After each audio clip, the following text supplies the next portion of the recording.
Vamos a empezar, venga.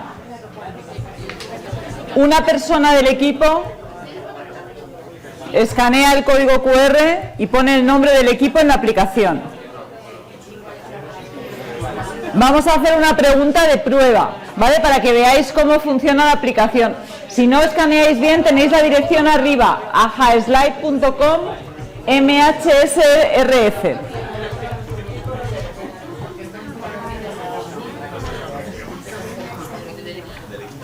En las televisiones de atrás quizás es más fácil, si no podéis en la pantalla grande. No te he oído, Tomás. Digo que las televisiones de atrás, el que no pueda, la tendrá a lo mejor. Ah, vale. Vale, estáis todos, ¿no? Tenemos aquí... No, a ver. Tenemos 8 equipos. No podemos tener 11 participantes.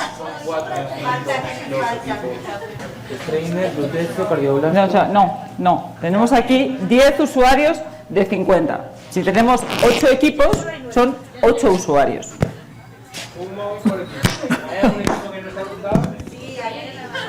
Hay un equipo que no está apuntado, pues está. Pero es que son 9. Pero es falta uno. Hay un equipo más. Ah, que hay un equipo. Ah, que no está apuntado aquí. Ah, vale. ¿Cómo se llama el equipo que no estaba apuntado? Ya estamos. ¿Y cómo se llama? ¿Hay alguno de los equipos? Hay 10 equipos ahora mismo. Y solo tenemos 8 nombres. Tenemos un problema. ¿O es que se ha apuntado Raúl?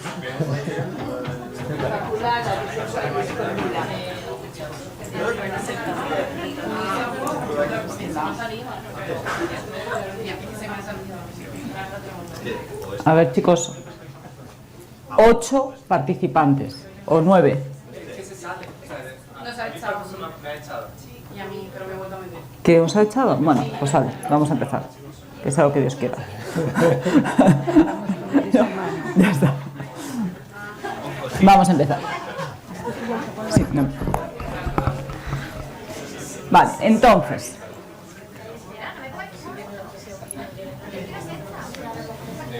Esto va de la siguiente forma.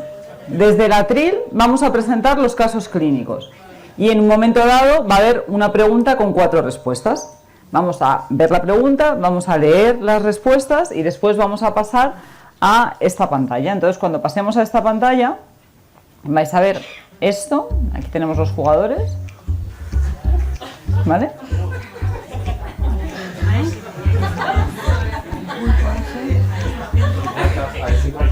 A ver. Hay uno sin nombre. Me faltan. Aquí solo tenemos 7. Pues vemos.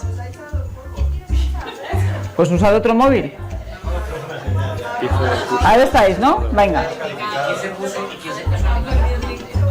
Vale, comenzamos el cuestionario. Pregunta 2. Ay, no. ¿Por qué? Antes de que... No vayáis a ver las preguntas antes. Cuando lo tengas preparado le das al botón, Teresa.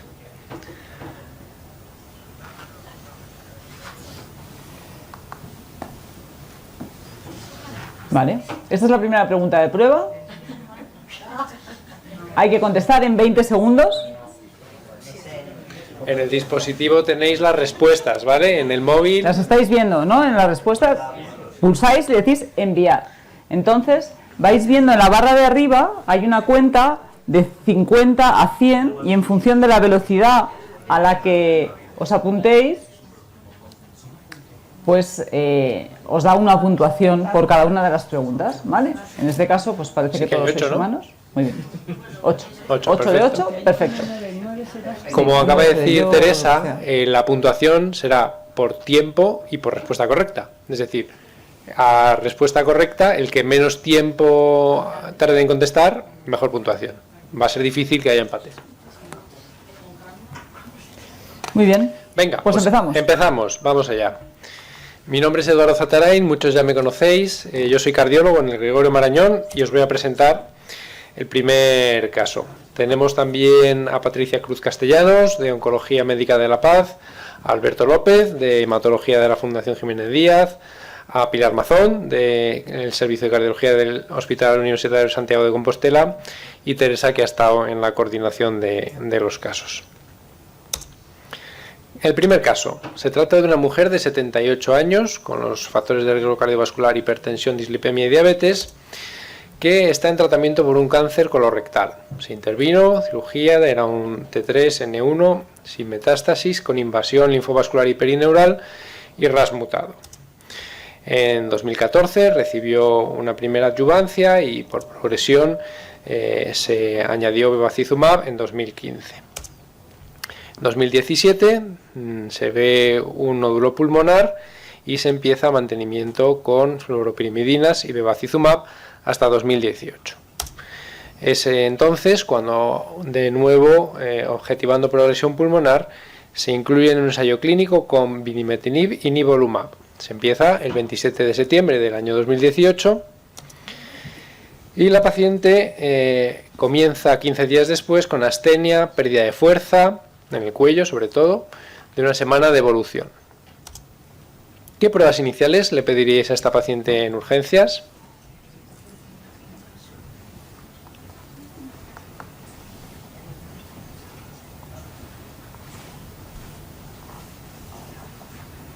Dos, uno. Venga, respuestas. Electro, analítica, con biomarcadores, eco o todas las anteriores.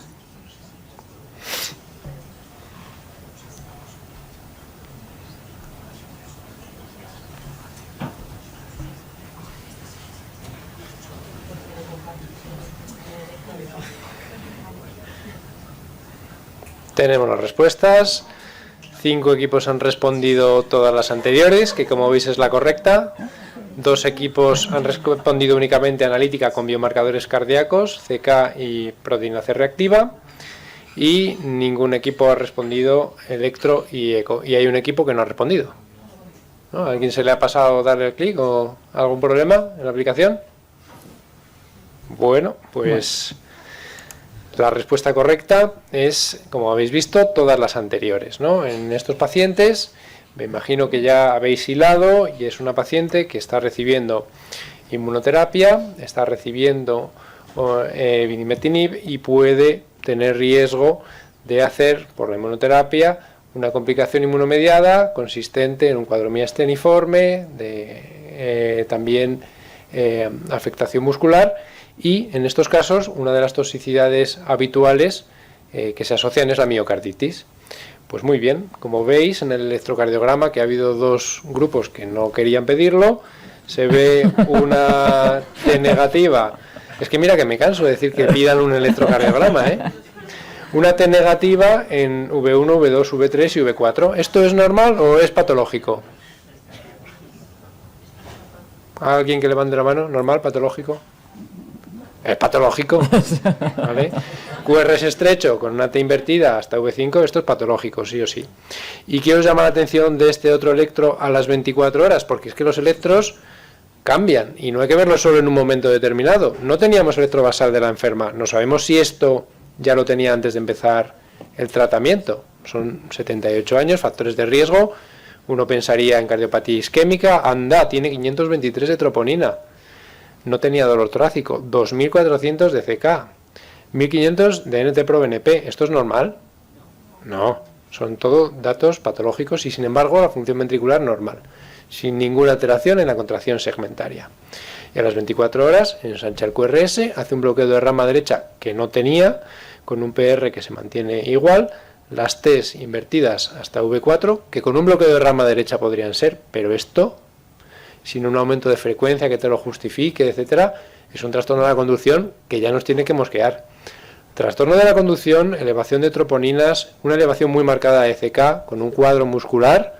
Esto puede ser una miocarditis con un cuadro de miositis. Y efectivamente, hacemos las pruebas, una biopsia muscular con una tinción, un infiltrado linfocitario difuso, una tinción positiva para inmunohistoquímica, una resonancia con secuencias de edema en los que se ven focos parcheados de realce. Fijaros, un pico de troponina pues hasta 600, que luego va bajando cuando se instaura corticoide. el NT-proBNP, que también va bajando, y la ACK, que va bajando con el tratamiento de metilprednisolona, plasmaféresis y habiendo suspendido la inmunoterapia. Y llega la segunda pregunta. ¿Cuál creéis que es el riesgo de eventos cardiovasculares adversos en esta paciente? Es bajo, la elevación de troponinas es baja en valor absoluto. Es bajo porque las miocarditis asociadas a miositis en concreto suelen tener un curso benigno.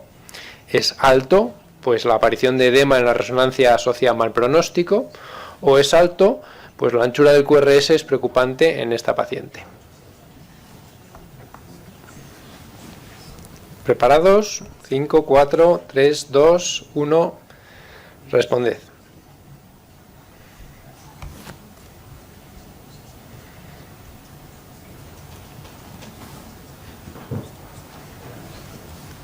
Parece que está todo el mundo muy concentrado, aquí en silencio. Un poco de debate, eso es que las respuestas son unánimes. Muy bien, pues tenemos de nuevo 5 equipos que han acertado la respuesta, puesto que el riesgo de tener eventos cardiovasculares mayores, y esto implica muerte súbita, arritmias ventriculares o shock cardiogénico, es alto en la paciente. ¿De acuerdo? La anchura de QRS es un predictor importante en... ¿Qué es esto? No sé. Alguien está jugando con el sistema. Venga, vamos a avanzar, que yo creo que hay que contar las preguntas más rápido. Muy bien. El electrocardiograma, con un QRS ancho, tiene más eventos cardiovasculares, así como los pacientes que tienen alteraciones en el ecostrain, y no por el edema, sino por la aparición de fibrosis, también en la resonancia magnética. Y os dejo con el caso número 2, que lo va a presentar Patricia, ¿no? Eduardo, quédate con Patricia para cambiar el... Sí. Aquí, ¿hay un botón? ¿Dónde? Sí. Vale, y Cuando le das y se pone en rojo, aparece tu pantalla. y luego Y luego aparecen le da las Teresa. preguntas. Tú no tienes que vale. hacer nada. Yo no hago nada. Yo le doy para poner las preguntas, sí. Vale. Bueno, pues vamos por el segundo caso, que he visto que sabéis mucho de cardiología. Nada, es un varón de 76 años que era fumador, el año de abandono fue en el 88 y el IPA era de 60. Entonces, como antecedentes personales, era dislipémico, una diabetes tipo 2 bien controlada y una hipertensión arterial. Entonces, este señor empieza un estudio por una polimialgia reumática por parte de reumatología, y cuando le están haciendo todas las pruebas, pues en la placa de tórax se ve, yo no sé si se ve bien, aquí en el lóbulo superior derecho, un nódulo pulmonar que veía el reumatólogo, aparte de cambios degenerativos en columna y demás, y por ese nódulo pulmonar el reumatólogo le deriva a neumo para iniciar estudio. Se le hace toda la batería de pruebas complementarias, el TAC, el PET, la fibro, todo nuestro diagnóstico, y bueno, y finalmente lo que sale es que es un adenocarcinoma de pulmón, que es un T3N3M0, que es un EGFR wild type, ALK no traslocado, ROS wild type y un PDL1 de un 30%. Y con esto, pues viene la pregunta, ¿no? Que es en este estadio tumoral, que es un tumor localmente avanzado, un estadio 3B, ¿cuál sería tu primera opción de tratamiento, ¿no? Pues le operarías haciendo una loectomía y una linfadenectomía, harías una radioterapia radical, harías una quimio-radio radical de forma concomitante, o harías una quimio-radio radical de forma concomitante y posteriormente le añadirías una inmunoterapia. Y ya.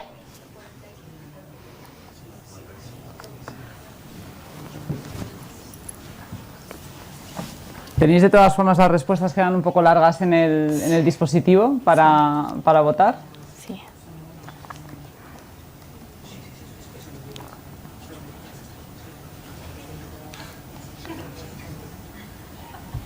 Hay mucho emoticono ahí abajo, ¿no?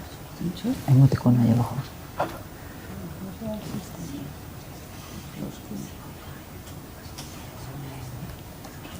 Muy bien, chicos. Bueno, hay mucho oncólogo también. Como se nota que aquí hay mucho oncólogo representado, Sí me gusta.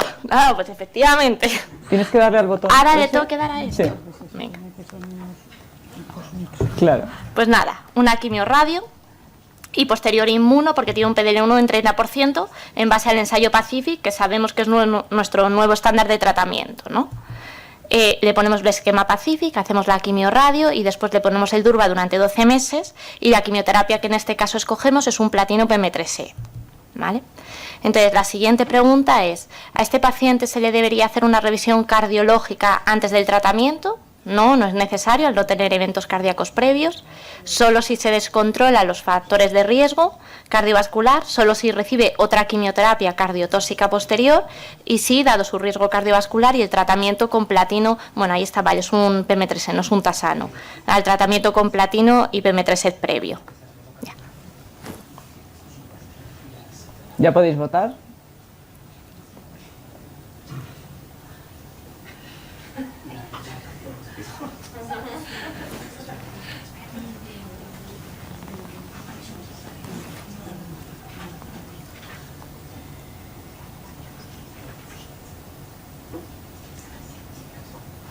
Muy bien.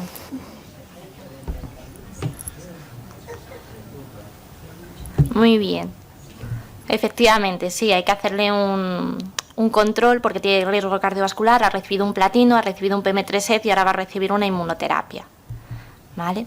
Y esto es un poco lo que se ha tratado esta tarde. Realmente nuestros pacientes que reciben una quimioterapia clásica, es una quimioterapia que puede modificar el endotelio, que es un factor de riesgo cardiovascular, que puede dar una hipertensión, que lo tenéis aquí, a ver, esto me va así, y que además puede prolongar el QT, ¿no? Y que puede dar una isquemia cardíaca. Entonces es un paciente de una edad avanzada, unos 70 y tantos años, que además tiene factores de riesgo cardiovascular y vas a tratar con fármacos que pueden darle una cardiotoxicidad, ¿no? Con lo cual lo suyo es que el cardiólogo lo revise antes de empezar si es posible.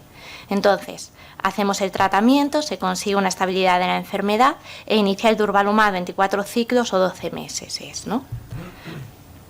Este paciente nosotros tenemos la oportunidad de incluirlo en un registro que estamos llevando a cabo en varios hospitales, ¿no? Que nuestro hospital lidera Teresa, donde realmente a los pacientes que van a recibir una inmunoterapia se les hace una analítica basal con una serie de marcadores, se le hace una resonancia basal y una ecografía y se parte de unos criterios de riesgo y según eso se hace un seguimiento posteriormente con reso, con eco y también con analítica, con el objetivo de, bueno, de identificar una serie de factores que predigan la cardiotoxicidad por inmunoterapia, que a día de hoy parece que sí que tenemos un mayor riesgo, por ejemplo, de una miocarditis, pero no tenemos unos factores que lo predigan, ¿no? Entonces nosotros a este señor le incluimos en el registro SIRS y bueno, y en el estudio basal previo a iniciar la inmunoterapia le hicimos un ecocardio que tiene una FEBI conservada, un GSLS 21,5 y tenía un poquito dilatada la aurícula izquierda y la resonancia que era totalmente normal, que no tenía nada patológico.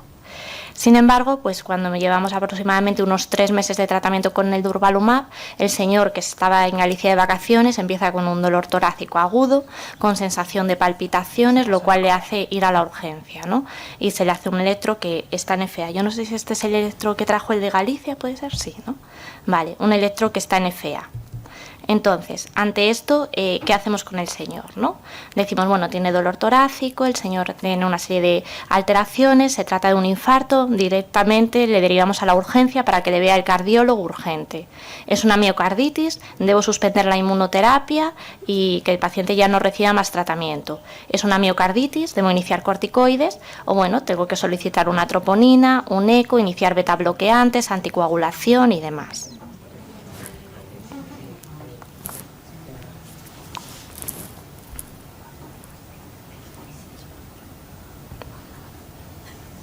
Espero que os hayáis fijado bien en el electro, la verdad.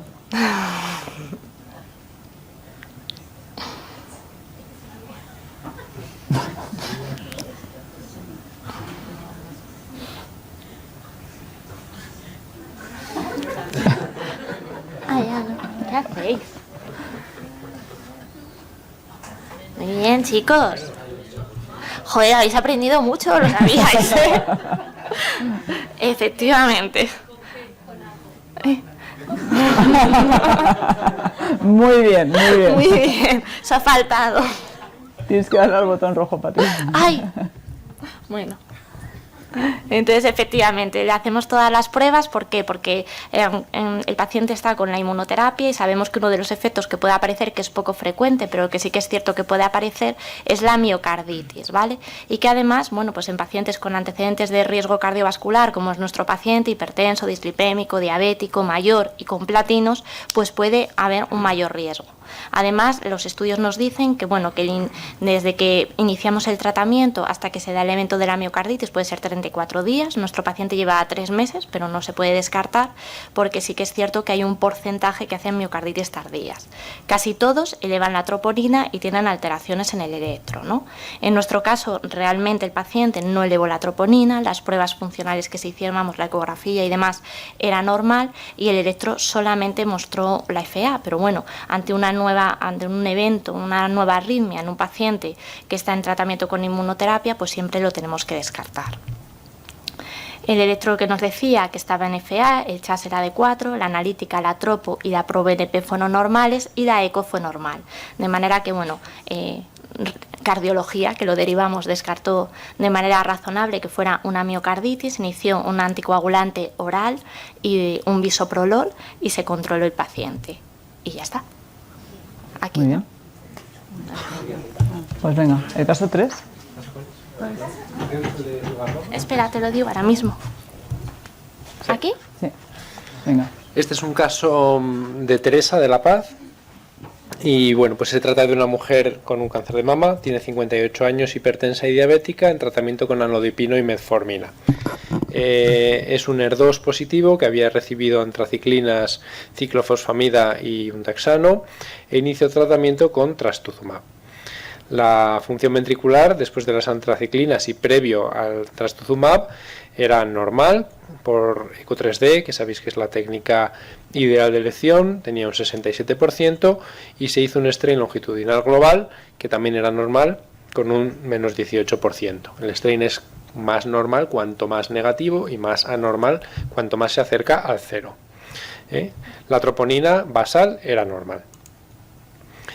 Esta es la pregunta: ¿cuál es el manejo adecuado después de a los 3 meses tener una FEBI del 52%, un strain longitudinal global de menos 15%, ese 3% es una reducción relativa del 16%, ¿y qué deberíamos hacer en esta paciente? A. Interrumpir temporalmente el tratamiento hasta que el GLS mejore. B. Dado que la FEBI es mayor de 50, no tiene valor el cambio en el GLS.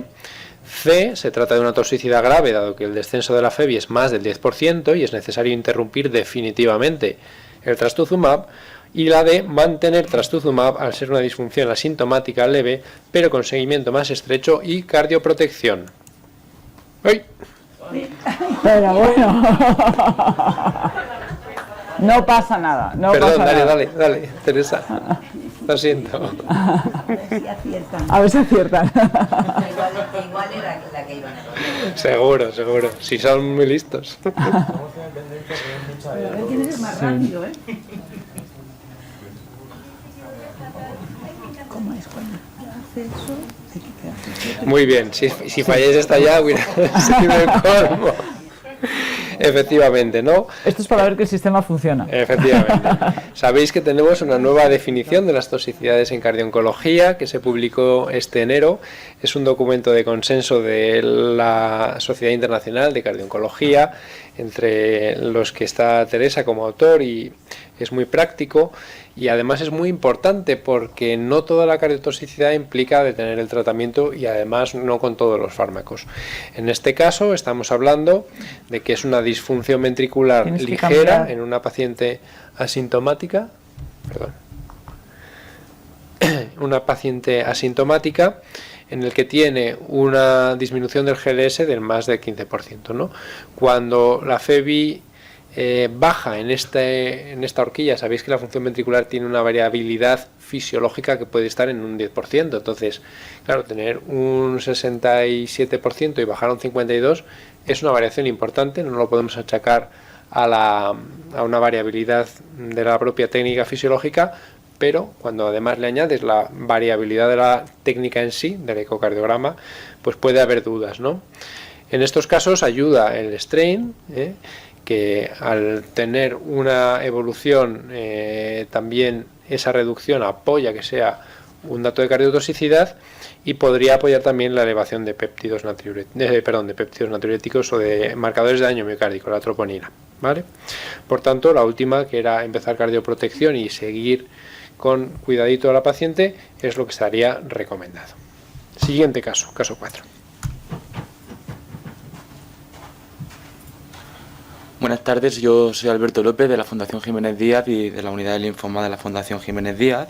Espera un segundito, Alberto, que Y vamos no a es mi poner caso, es el quinto. Sí, vamos a poner el score. ¿Esto es cómo vamos? ¿Cómo van los equipos? Oncocitos. Cardiotox se viste de Prada. Zatánicos.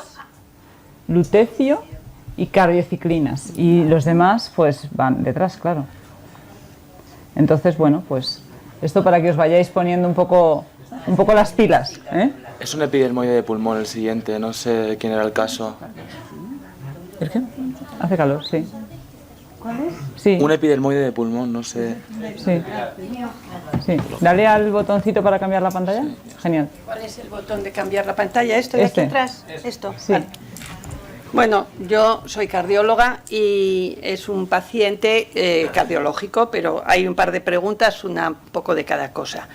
Es un hombre de 53 años que había sido fumador hasta que tuvo un problema coronario, había bebido que también dejó y es hipertenso, hiperlipémico y tenía como antecedente un ingreso por angina inestable unos años atrás, tenía una lesión en la coronaria derecha media, se le puso un stent recubierto de rapamicina y la función está conservada. Y desde entonces toma betabloqueante, estatina y antiagregante aspirina.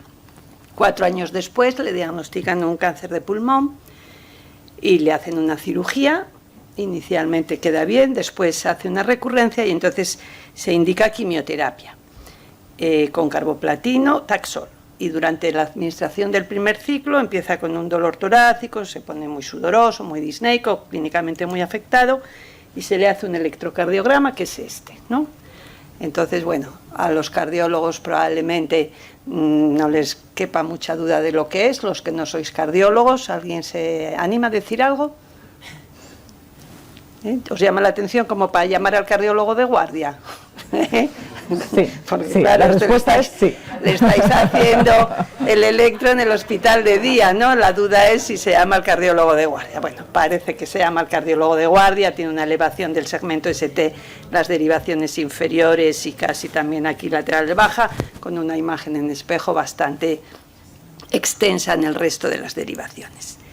Entonces se plantea una coronariografía urgente, que es esta. Esto era la coronaria derecha, donde el señor tenía un stent colocado en el punto medio de la coronaria derecha, que sería más o menos aquí, ¿no? Donde da la impresión ahora que se detiene el flujo. Entonces, esta es la pregunta. En los pacientes con cáncer activo en tratamiento, ante un síndrome coronario agudo con elevación del segmento ST, esto es un infarto de los de toda la vida, pero ahora se llama síndrome coronario agudo con elevación del segmento ST. Hay 4 opciones. Debe priorizarse la fibrinolisis, es decir, ponerle un fármaco fibrinolítico en vez de hacer coronariografía para revascularizar. Si se hace una coronariografía y se le va a poner algún stent, hay que poner idealmente stents metálicos, no recubiertos. Si queremos hacer un intervencionismo, lo haremos si tiene más de 30.000 plaquetas, que sabéis que el problema de la plaquetopenia a muchos de estos pacientes, o en este caso, mejor que hacer una revascularización, le vamos a dar fármacos antiisquémicos que quiten el dolor y combatan la isquemia que tiene en ese momento el paciente.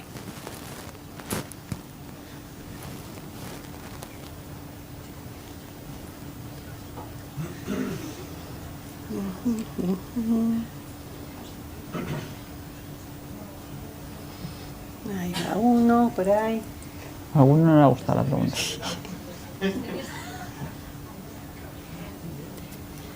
Bueno, entonces, menos una persona que opinaba de hacer tratamiento médico, no revascularizar, bueno, el resto decís esto y ahora yo tengo que dar al rojo. Sí.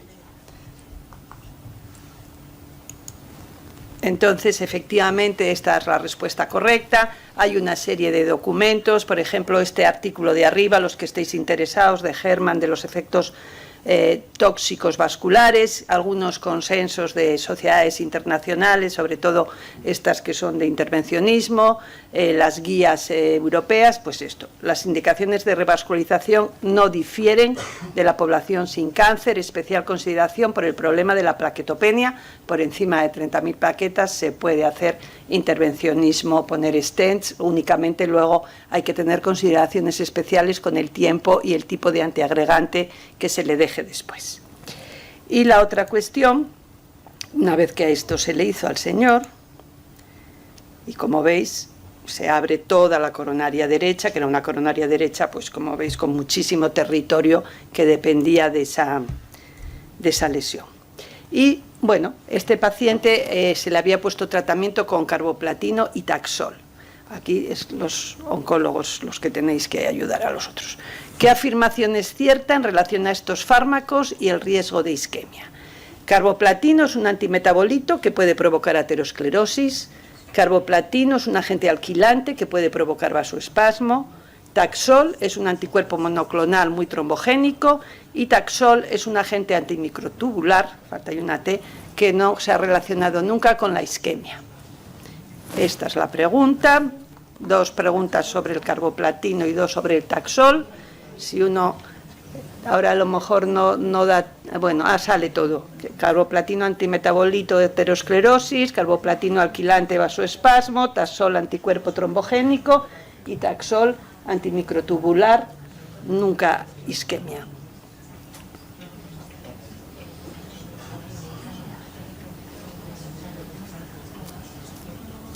Efectivamente, el carboplatino es un agente alquilante que puede provocar vasoespasmo, es mucho menos cardiotóxico que el cisplatino, por ejemplo, pero también está descrito. Y bueno, esto es del artículo este de los efectos tóxicos, que hay, bueno, como en todos estos artículos, tablas y tablas de los fármacos y de los efectos, y aquí vemos abajo, bueno, pues cómo las drogas derivadas del platino están implicadas en el vasoespasmo. Y yo creo que esto es mi caso.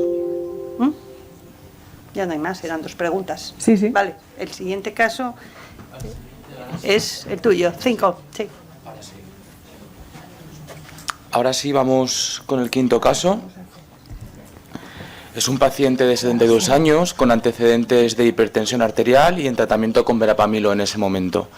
Y bueno, viene a la consulta de hematología con un diagnóstico reciente de leucemia linfocítica crónica, que como conocéis es la leucemia del anciano. Y en ese momento pues se decide en el Comité Multidisciplinar de Neoplasias Hematológicas un tratamiento con ibrutinib como terapia continua. Una posología estándar, 400 miligramos cada 24 horas, como tratamiento infinito. Aparte de una correcta valoración, un electrocardiograma previo, ¿cuál de las siguientes acciones habría que realizar? Perdón. Otra vez, qué desastre. El paciente en el tratamiento con ibrutinib no hemos dicho que desarrolla una fibrilación auricular. Entonces,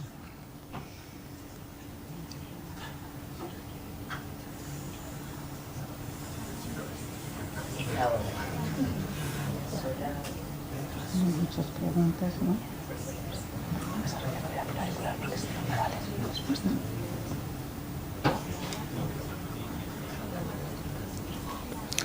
vaya, qué bien lo habéis hecho, ¿eh?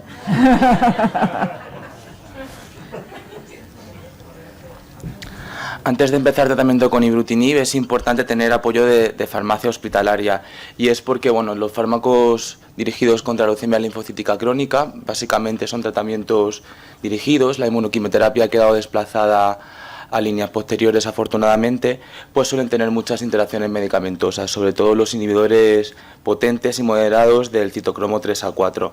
Fundamentalmente, bueno, los que más utilizamos en hematología, dado que es población inmunocomprometida, sobre todo los antifúngicos, pero luego también hay que fijarse en la medicación concomitante que tiene el paciente antes de empezar el tratamiento, porque esto puede producir efectos adversos relacionados con el tratamiento.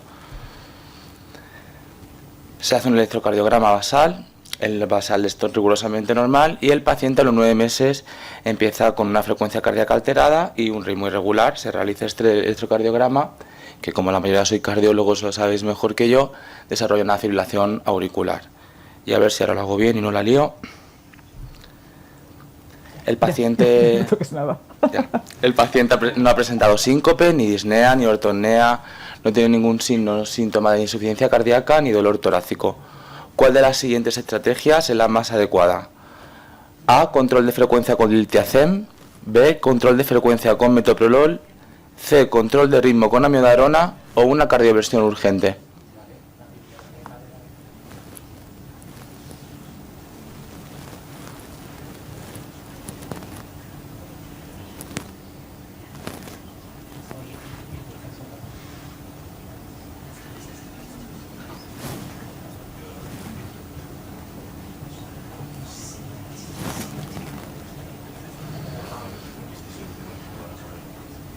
Muy bien.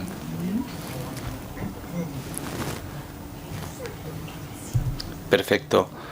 El motivo de no empezar un control de frecuencia con diltiazem es básicamente por lo que hemos dicho de las interacciones medicamentosas. No podemos utilizar calcioantagonistas del tipo diltiazem con este tipo de paciente por interacciones medicamentosas. Cuando desarrollamos una fibrilación auricular tenemos dos estrategias, como todos bien sabéis, un control de frecuencia, un control de ritmo. Y bueno, se individualiza en el caso del paciente la estabilidad hemodinámica y otra serie de parámetros, pero bueno, en este caso los pacientes con fibrilación auricular y desarrollado principalmente por ibrutinib, el control de frecuencia es la estrategia que más utilizamos en consulta y habitualmente con un beta bloqueante. El tratamiento con ibrutinib puede producir per se fibrilación auricular, pero no hay que olvidar que la leucemia linfocítica crónica es una enfermedad del paciente mayor, al final con factores de riesgo cardiovascular, remodelación cardíaca asociada a la edad. Son pacientes que en el miocardio, pues bueno, las fibras elásticas se van sustituyendo por fibras más fibrosas, son una fibrosis asociada y luego tienen un síndrome anémico, que esto también puede producir una remodelación del corazón, produciendo un incremento en la frecuencia de arritmias. Sí es cierto que ibrutinib es un inhibidor de la tirosinquinasa de Bruton, pero no es selectivo, no es solamente la tirosinquinasa de Bruton, sino de otras quinasas, y es verdad que los inhibidores de BTK cada vez son más selectivos, pero a día de hoy los dos que hay aprobados, ibrutinib y acalabrutinib, los dos pueden producirla, y es porque inhiben la tirosinquinasa TEC, que es una tirosinquinasa que, bueno, cardioprotege al corazón en situaciones de estrés, y al estar inhibida, pues pudiera producir, y esto es lo que se postula, un aumento en la incidencia de la fibrilación auricular en este tipo de pacientes. La última pregunta, además de la estrategia de control de frecuencia que hemos dicho con viso, ¿cuál de las siguientes estrategias de anticoagulación es la más adecuada en este caso? No está indicada al verse incrementado el riesgo de sangrado, el dabigatran al tratarse de ser el único que podemos revertir, Sintron o anticoagulantes directos anti-10.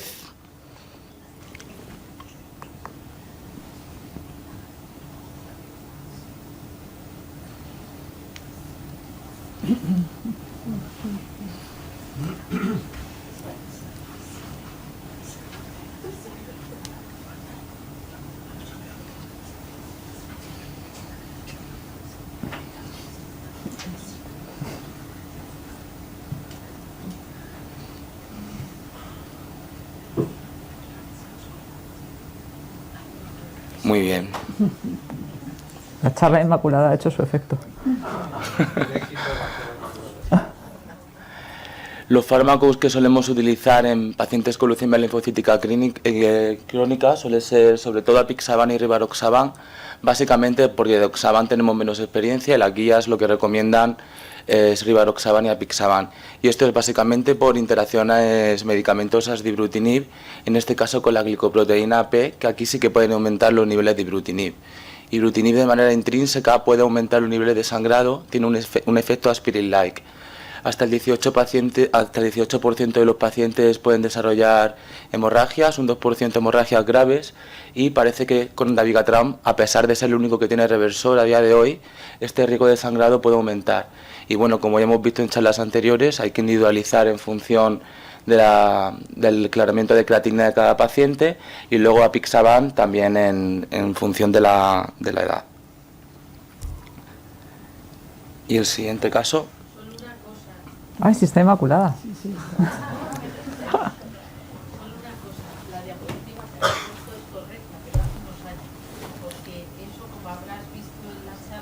Ha cambiado. Está obsoleta. De hecho, Rivaroxaban ya no hace distinción en la diapositiva que has presentado tú, sí, es verdad. Gracias, sí, pues nada, se va a actualizar todo rápidamente. Muy bien. Pues seguimos con inmunoterapia. ¿Qué pasa? Ah, que no es inmunoterapia. 55 años, hipertenso. Perdón. 55 años, varón, hipertenso, diabético, dislipémico y obesidad. Cambiamos de tercio. Diagnosticado de vasoespasmo coronario. Debutó en 2006 con un infarto inferior. Ahí se diagnosticó de un espasmo en la coronaria derecha, que era lo que provocó el infarto. No tenía lesiones coronarias y múltiples episodios desde entonces de dolor torácico sin enzimas ni elevaciones o alteraciones en el electrocardiograma. Además, para complicar un poquito más la clínica, enfermedad de reflujo gastroesofágico con espasmos esofágicos. Se le diagnostica en un control rutinario de cáncer de colon, es un cáncer de células en anillo de sello y a los pocos días aparecen urgencias con una obstrucción intestinal. Se le realiza una hemicolectomía urgente y se hace el estadiaje del tumor, que es un T4N2, con implantes peritoneales locales, que se considera ya metastásico, un KRAS mutado con un BRAF negativo y un CR2 negativo. Él está habitualmente tratamiento con Masdilretar, que es diltiazem, y nitratos sublinguales a demanda. Estas son sus coronarias, que vemos antes de que nos consulten los oncólogos, y es el último cateterismo que tiene. Como veis, son coronarias normales, con alguna plaquita de colesterol, pero sin obstrucciones significativas.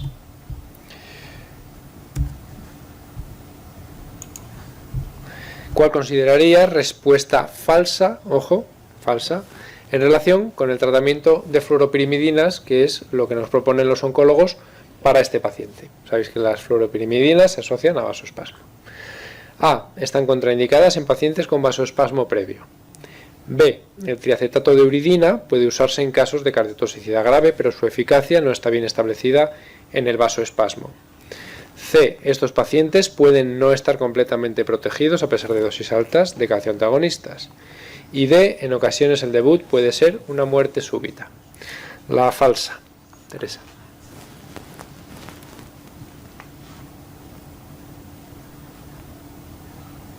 Esta es un poquillo más rebuscada. Con esto va mejor.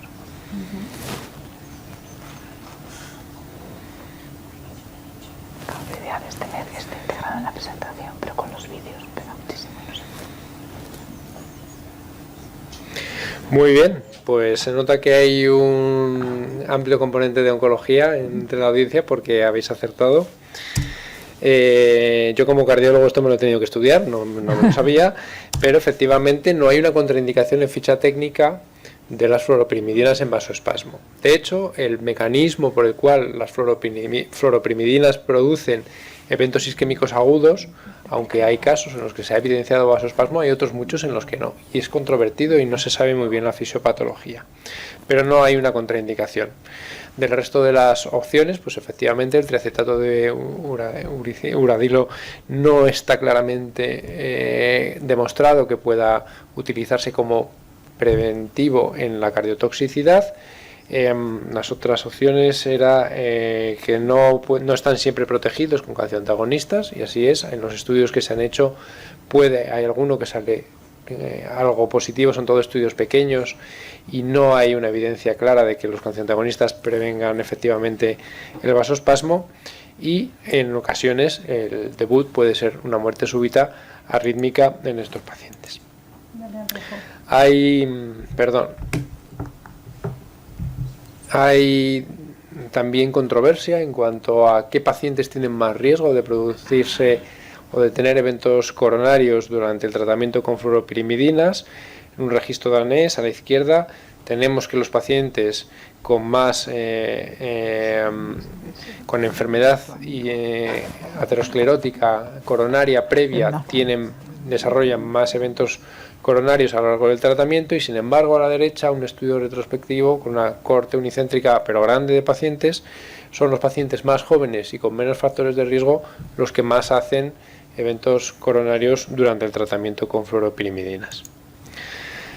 El triacetato de uridina se ha utilizado efectivamente como antídoto de la toxicidad grave de las fluoropirimidinas, y en casos de vasospasmo refractario hay algunas publicaciones en las que se puede utilizar, pero no podemos darlo para prevenirlo, ¿no?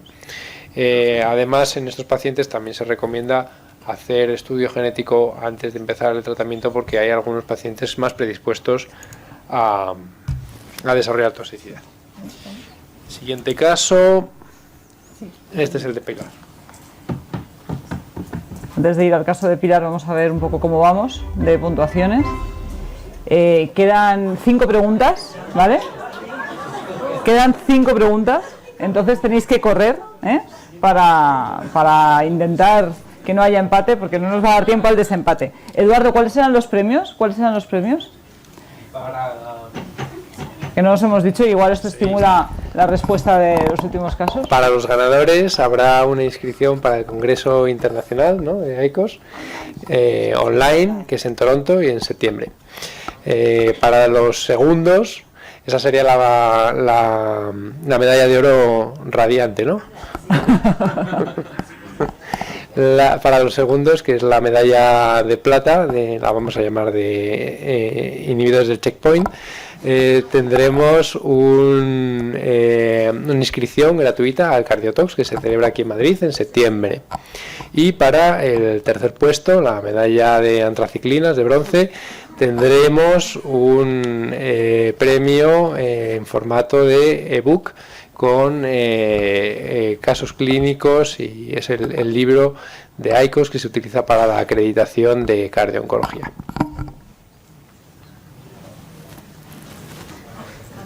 Así que hay que dar rápidos. Bueno, venga. Este es un caso de una chica de 20 años que estaba diagnosticada de un tumor bastante raro, hasta donde yo sé, desmoplásico de células pequeñas y redondas, intraabdominal, que se inició tratamiento con ifosfamida, etopósido, alternando con vincristina, driamicina y ciclofosfamida. Yo copié tal cual. Entonces, en agosto del año 2020 había estado ingresada en la UCI con un shock séptico por una bacteriemia de coli. En ese momento se le hizo un eco y era completamente normal, cierto que era un eco transtorácico. De todas maneras, tenía un reservorio que se quitó en el proceso séptico, se le puso un nuevo reservorio en esta fecha, e ingresa para el tercer ciclo en octubre y se le hace un ecocardiograma de control. Entonces, en el ecocardiograma de control, en esta imagen no es la que mejor se ve, pero bueno, se ve hay una especie de masa en la aurícula derecha.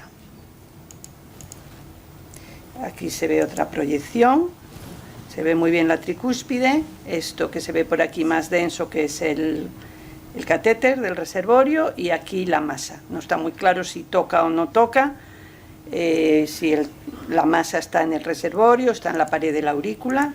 Se le hacen varias proyecciones, aquí otra que se ve mucho mejor en ecotrasesofágico, se ve la forma esta totalmente irregular de la masa esa, y por ahí en la punta del reservorio también. Bueno, entonces se le hace una resonancia para ver bien dónde está la masa, y un poco por las características de la resonancia, aquí se ve también, por las características de la resonancia se diagnostica de trombo. Además daba la impresión de que no era en la punta del catéter, sino que probablemente el catéter habría ido lesionando la pared de la aurícula. Y durante el ingreso se trata a la chica con heparina no fraccionada. Entonces, esta es la primera pregunta. Los pacientes con cáncer tienen mayor incidencia de enfermedad tromboembólica venosa de diferentes localizaciones. ¿Cuál de las siguientes afirmaciones le parece falsa? Cada vez es más frecuente la trombosis en extremidades superiores en relación a catéteres centrales. La segunda opción, con frecuencia, es la primera manifestación de un cáncer no diagnosticado. Tercera, por su elevada incidencia y gravedad, se recomienda profilaxis anticoagulante en todos los pacientes y se ha descrito enfermedad tromboembólica venosa de cualquier localización, al menos en el 15% de los pacientes con cáncer. Tenéis que decirla falsa.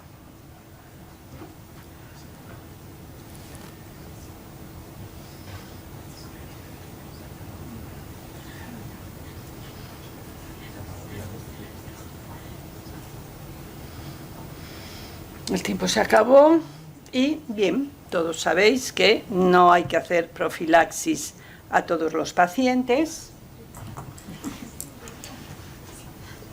Y sí que, por ejemplo, hay algunos que son de especial gravedad, ¿no? Entonces, este es un artículo muy interesante de esta serie que salen en el JAC, que esto es del JAC Cardio Oncology, que se llama Estado del Arte, de todo el problema de la trombosis venosa y arterial del paciente con cáncer. Además, uno de los firmantes es este Corana, que es uno que tiene una escala específica para ver el riesgo tromboembólico de los pacientes, ¿no?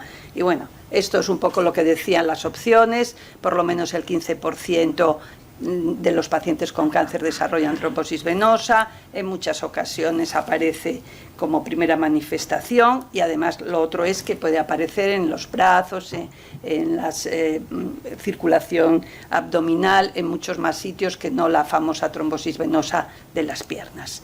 Y como os decía, este Corana, hay otras scores, otras escalas, pero bueno, él tiene uno que ha desarrollado y cuando el riesgo es muy alto, pues en algunas circunstancias sí que recomiendan hacer profilaxis, pero no de forma rutinaria a todos los pacientes. Sabéis que depende también un poco de la localización, comento cosas antes, Inmaculada, y bueno, pues está bien tenerlo en cuenta. Entonces, durante el ingreso estuvo con heparina no fraccionada, pero claro, no la íbamos a tener ahí eternamente con la heparina y se decidió que se tenía que ir de alta a su casa con un tipo de anticoagulante, ¿no?, que se pudiera tomar o administrar en casa. Bueno, como era un caso tan complejo, dijeron, bueno, pues con antivitamina K se puede hacer controles estrictos de INR, es mejor que tome antivitamina K. Bueno, puede ser un anticoagulante oral directo y lo ideal sería el dabigatran. Parece que solamente tenemos evidencia con dalteparina, con lo cual que se fuera con su heparina de bajo peso molecular. Y bueno, hay ensayos clínicos con los anti-10A, apixaban, rivaroxaban y edoxaban, que avalan su eficacia en cáncer y trombosis venosa. Pregunta y respuestas.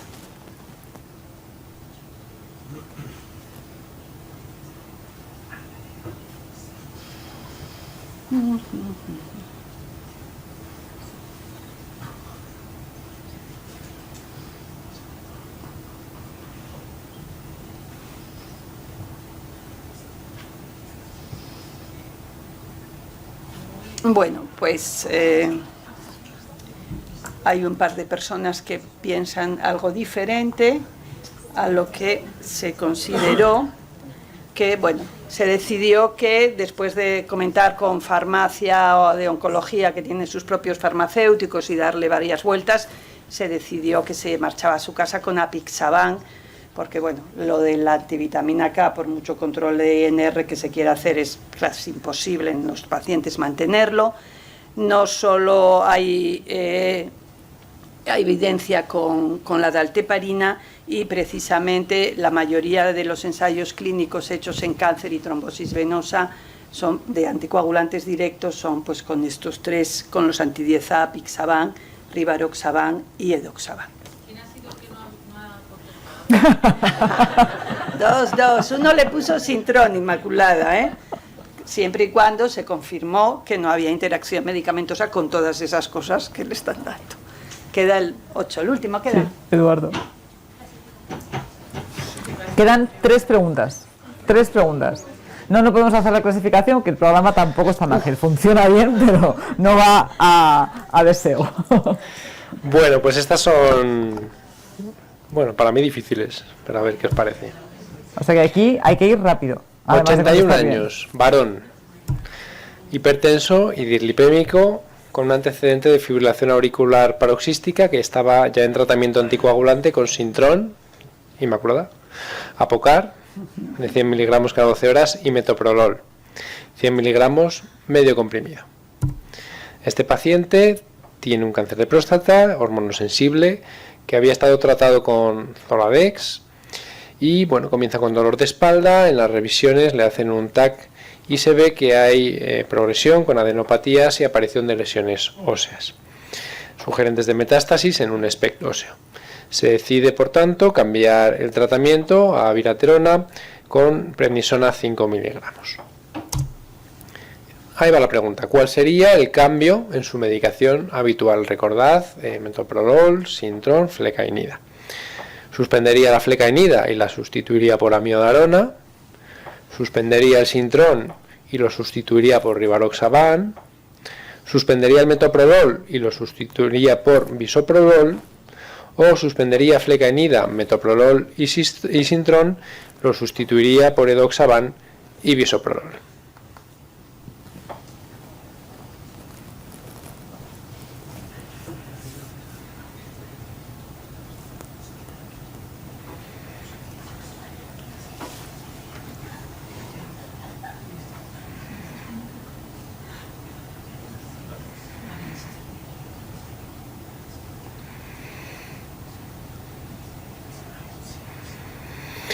Bueno, pues está claro que sois unos cracks, o os han pasado las preguntas, porque no, está claro, pero que esto sin mirárselo es muy difícil, ¿eh? Te sacas la app de interacciones, tienes que ver, ¿no? Efectivamente, la viraterona, como bien sabéis, es un fármaco que tiene abundantes interacciones medicamentosas. De hecho, hay evidencia de que puede interaccionar con el metoprolol, con el clopidogrel, que es otro antiagregante importante, ¿no? en pacientes con cardiopatía, con alguno de los anticoagulantes. Sabéis que los nuevos anticoagulantes tienen diferentes vías de metabolismo y pueden interaccionar con la viraterona a través del citocromo P3A4, y bueno, pues hay que mirárselo, y efectivamente pues parece que el cambio a bisoprolol no tiene interacción por el metoprolol. La flecainida también puede interaccionar con la aviraterona, igual que el trangorex. Quitaríamos el antiarrítmico, lo cual nos hace tener más riesgo de que caiga en fibrilación auricular, y cambiaríamos el anticoagulante. El paciente evoluciona en la siguiente visita con la aparición de edemas, aumento de disnea con deterioro de la clase funcional. Esto es tras el inicio de la viraterona, y en el electro, pues afortunadamente persiste en ritmo sinusal. Se solicita una analítica con el NT-proBNP, que está francamente elevado, 2100 picogramos por mililitro, y tiene también un poquito de insuficiencia renal y de hipopotasemia. En este contexto le hacemos una ecografía cardíaca, un ecocardiograma, y bueno, pues vemos una función ventricular normal, una dilatación auricular izquierda y derecha ligera, un ventrículo derecho normal funcionante. En esta situación le diagnosticamos de descompensación de insuficiencia cardíaca. ¿Y cuál sería el tratamiento de elección? Furosemida, espironolactona, sacubitril, valsartán o todas.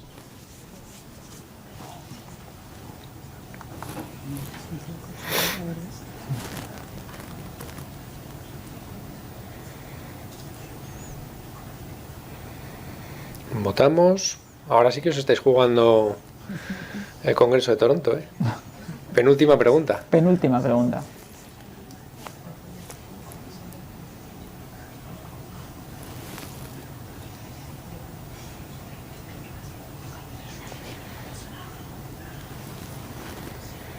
Aquí ha habido más controversia. Y efectivamente el tratamiento correcto en este paciente sería, de todas las opciones, furosemida. La espironolactona parece que puede tener, en el contexto de una falta de andrógenos, un efecto que puede ser en cierto modo contraproducente. Sabéis que se produce una inhibición de la viraterona, de la vía de la producción androgénica, y se deriva, ¿no?, hacia la producción de aldosterona. Este hiperaldosteronismo justifica la hipopotasemia, puede estar dentro de la fisiopatología de la insuficiencia cardíaca de estos pacientes, y efectivamente el tratamiento de elección sería la furosemida. Aquí, sin embargo, con esto que os he comentado de la espironolactona, parece que la eplerenona puede tener un perfil más seguro a la hora de utilizar un ahorrador de potasio, y lo que no estaría indicado es el sacubitril/valsartán porque tenía función ventricular normal. Y en este momento, ¿qué haríamos con la viraterona tras el desarrollo de insuficiencia cardíaca? Cambiar por enzalutamida. Es un error, retirar la viraterona hasta control de insuficiencia cardíaca y reiniciarla después. Mantenemos la viraterona y controlamos la insuficiencia cardíaca con la furosemida. Cambiamos a viraterona por otro antiandrogénico como enzalutamida o apalutamida, o suspendemos a viraterona y derivamos a paliativos. Y ahora sí que nos vamos a Toronto. En octubre, el Congreso de Toronto. 17 de octubre.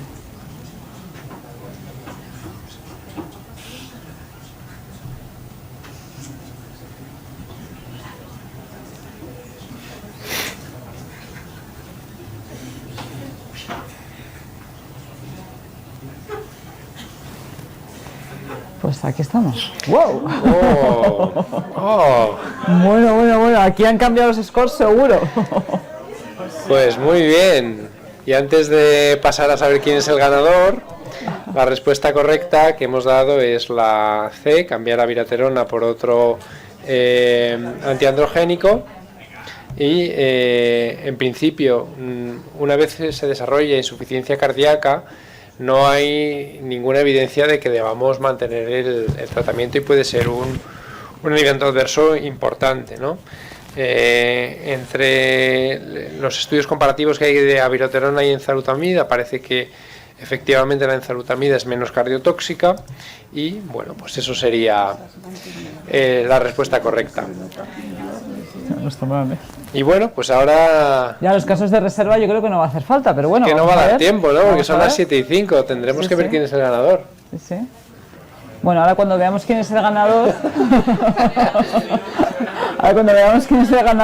Tienen que salir aquí los equipos, pero vamos a hacer una foto para después saber quiénes son y poderles dar el premio. Bueno, ya, ¿no?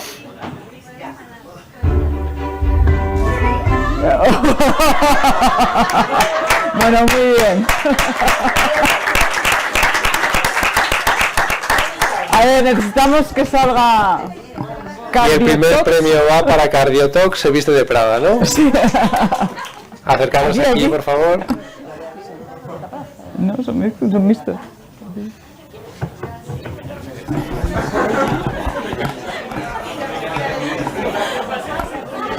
Enhorabuena. Un aplauso para los ganadores. Bien, muy bien. A ver, vamos a hacer una foto. Ponte con ellos, Teresa. No. A ver si lo sigo. Justo les da la sombra, pero bueno, vamos a poner aquí que no se ve el ranking, no se sabe que han ganado. Genial. Bueno, presentaros. Chicos, sois de... Somos de la Paz. Estamos mezclados. Sí. Bueno, pues presentaros de la Paz. Cristina Llones. Venga, ¿me tengo que presentar? Vale. Bueno, hola, yo soy Cris, soy R4 de Cardio de La Paz, y bueno, yo soy mis compañeros, que es Ricardo, mi R2, y Ramón, que es oncólogo médico en el Portahierro.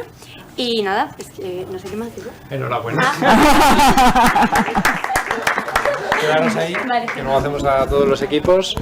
El segundo premio ha ido para los satánicos, y estos me imagino que por el nombre vendrán del Marañón. Acercaros, bravo, un aplauso para ellos. Segundo premio, que es una inscripción al Cardiotox en septiembre, que se celebra aquí en Madrid. Uy, este equipo es muy grande, ¿eh? Muy numeroso. Este equipo es muy numeroso.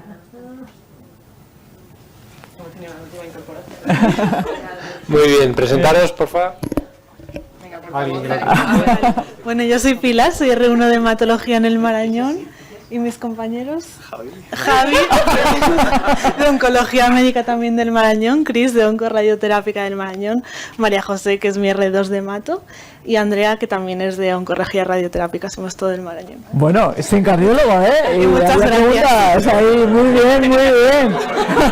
Esa rotación se nota. Esa rotación se nota, sí, sí. Sí. Y Lutecio, tercer premio, que se acerquen, por favor, un aplauso para ellos, ellas.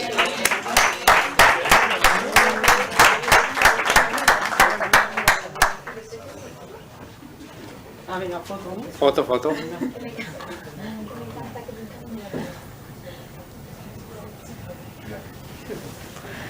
Muy bien, Lutecio, ¿de dónde venís? Bueno, yo soy R1 de Oncología Médica del Ramón y Cajal, ella es Andrea, R1 de Oncología Médica de La Paz, y ella es Daniela, R3 de Hematología de Badajoz. Oh, muy bien. Muy bien. Y... muy bien. Pues... Poneros por aquí que hacemos una foto a los tres, en plan podium. Sí, aquí todos. Es que yo creo que sí. ¿Sabes qué pasa? Que hay una zona que no se les ve bien la cara. Esto me va a subir a otro sitio. Os sacamos Sí, claro. Solo eso. Sí, a los presentadores de los casos. No, yo les saco. Yo creo que un poquito más juntos. Dos filas. Sí. Una foto con vete, Teresa, ¿dónde va? Ahí, foto de siempre.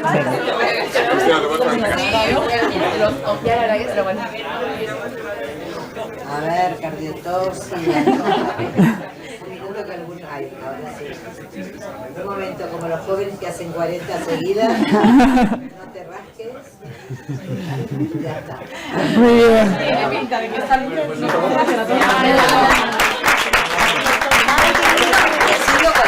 Éxito. Honores, ¿eh? Muy bien, chicos. Una clausura, sí. Bueno, pues nada, muchas gracias a todos por aguantar hasta última hora en el curso. ¿Dónde está la oncomédica de R1 de La Paz? Es que a punto de... Tenemos menos de especialidad, Cristina. Sí. Claro, que son de la semana. Para R2 ya. ¿Y no la conoce durante un año? Bueno, chicos, terminamos rápido, que ya estamos todos cansados. Sí, decíselo a todos que estamos despidiendo. A ver, que nos vamos todos, no se de nuevo. Nada, levantados. Nos vamos. Bueno, gracias a todos. Esperamos que en próximas convocatorias de este curso pues volváis a repetir, que os haya interesado, que os haya gustado. Nosotros hemos puesto mucha ilusión en hacerlo y nada, os esperamos el año que viene, ¿vale? Gracias.